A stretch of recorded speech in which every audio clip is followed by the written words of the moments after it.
From CBS News Miami, this is Facing South Florida with Jim DeFede. Welcome to Facing South Florida. I'm Jim DeFede. Later in the show, we will examine where some of the efforts stand in the legislature to deal with the mental health crisis in the criminal justice system. But we are going to begin today's show with a group of people who you may not see, but if you work in an office building, you should certainly appreciate. I'm talking about the janitorial workers across South Florida. In the past, we have seen custodial workers at the University of Miami have to go on hunger strikes to be treated fairly, as well as pickets and protests at downtown office buildings, all in an effort to raise their meager pay. And as a result, we have seen some improvement. Pay for many workers has increased in recent years from $8 to $13 an hour. But the workers say their fight continues, and next week, more than 1,500 of them will be voting on whether to give their union the right to call a strike if a new contract can't be negotiated.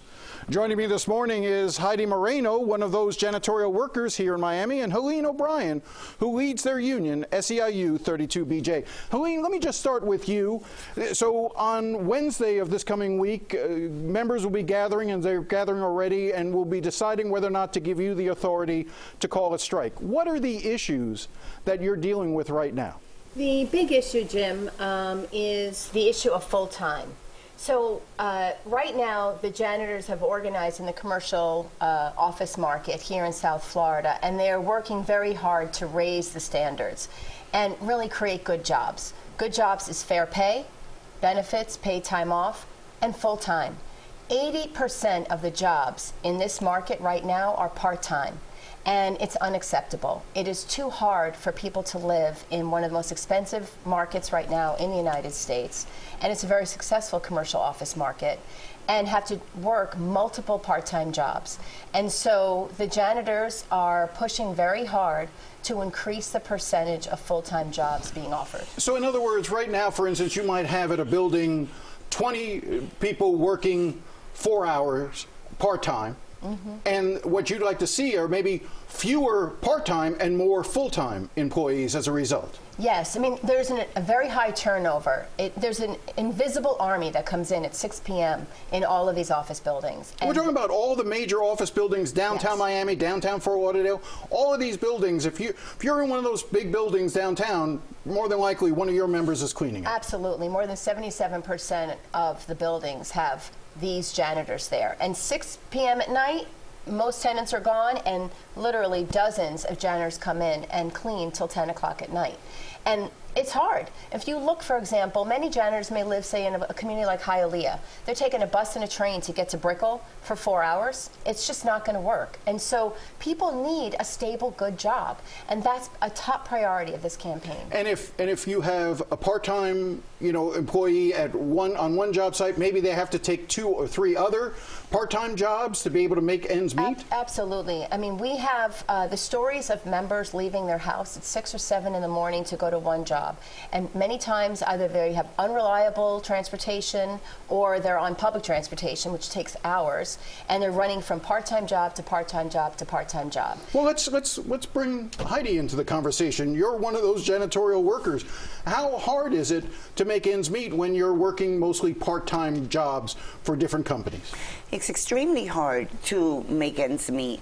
It would be so much easier if you just had a full-time job, made more money, and had more paid time off. Right, that's one of the issues too. Yeah. You don't get necessarily holidays. You may get a couple of sick days, if that.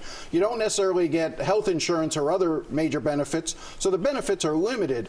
But right now, it's mainly the issue deals with trying to get people to go from having to work several 4-hour-a-night jobs to one job that may be able to work 8 or 9 hours. Exactly. I mean, I think the turnover in of these part-time jobs is terrible.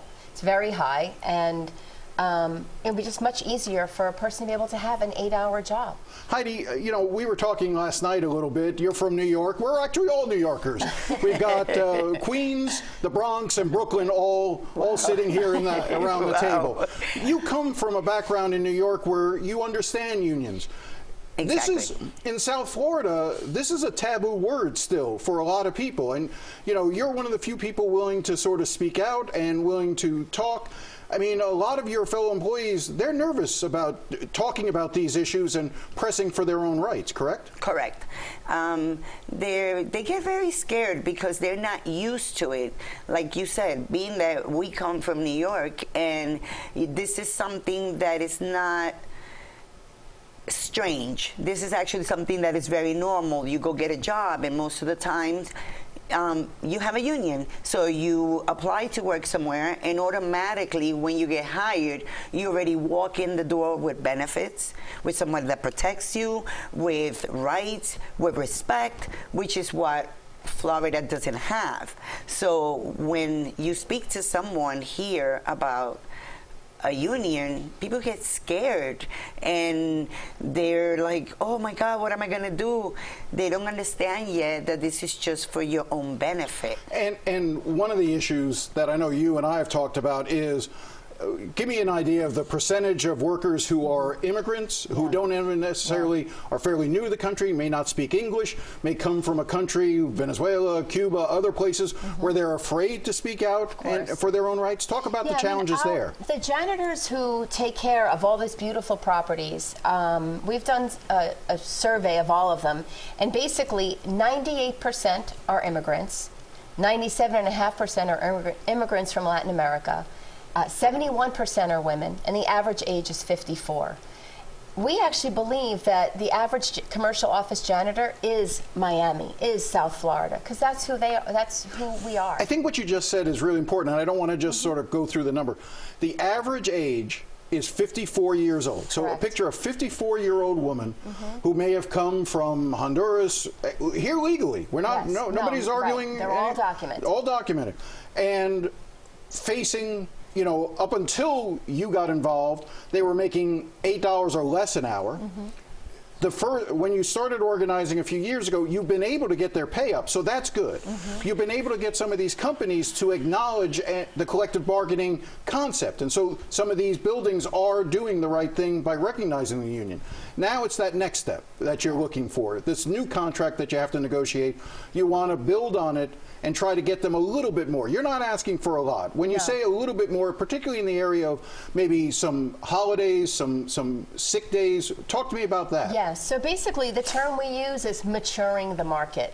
So the commercial office market here is booming.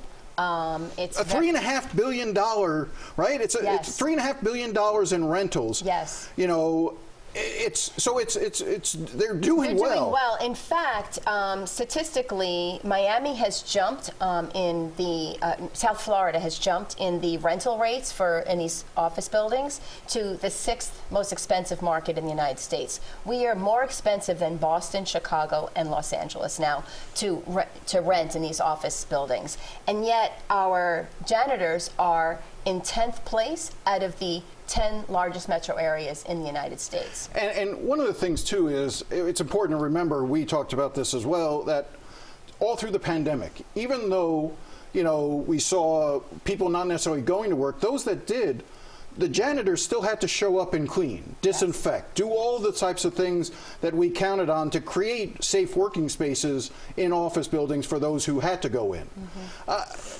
Heidi, I want to come back to you. Just, you know, I mean, you're proud to do the job you do, correct? Of course. You know, there's no stigma in your mind to working as a janitor. You're proud of it. You don't mind working hard either. No, not at all. So what do you, at the end of the day, what is it that you want most of anything? What we really want most of anything is higher pay. We want to be recognized. We want to be respected, just like other people.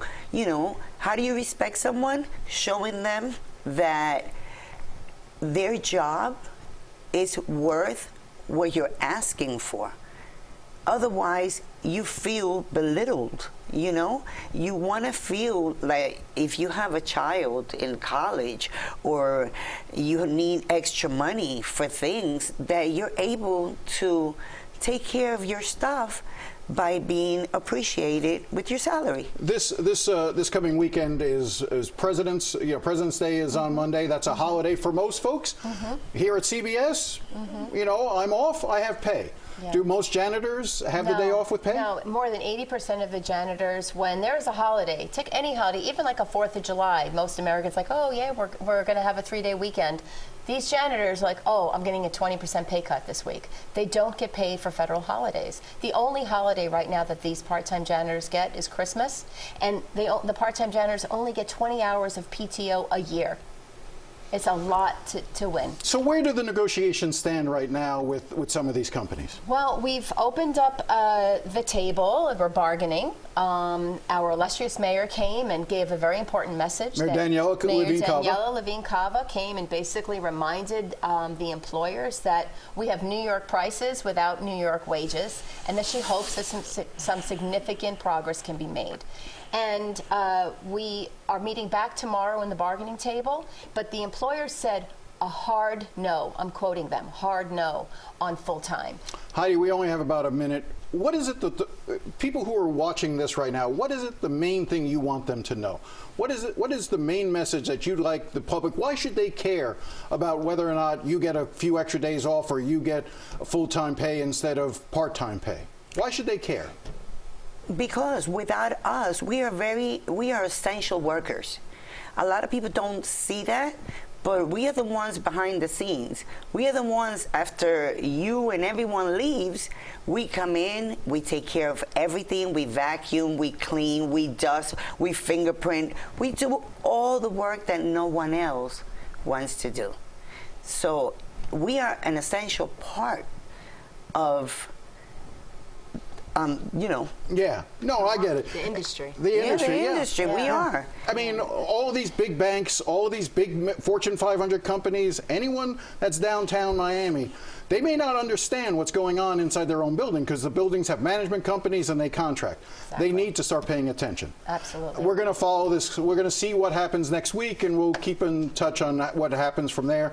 Helene, Heidi, thank you very much, and good luck to you. Thank you so much. All right. Now, when we come back, we will talk to State Representative who is trying to reform the mental health laws in Florida. Stay with us.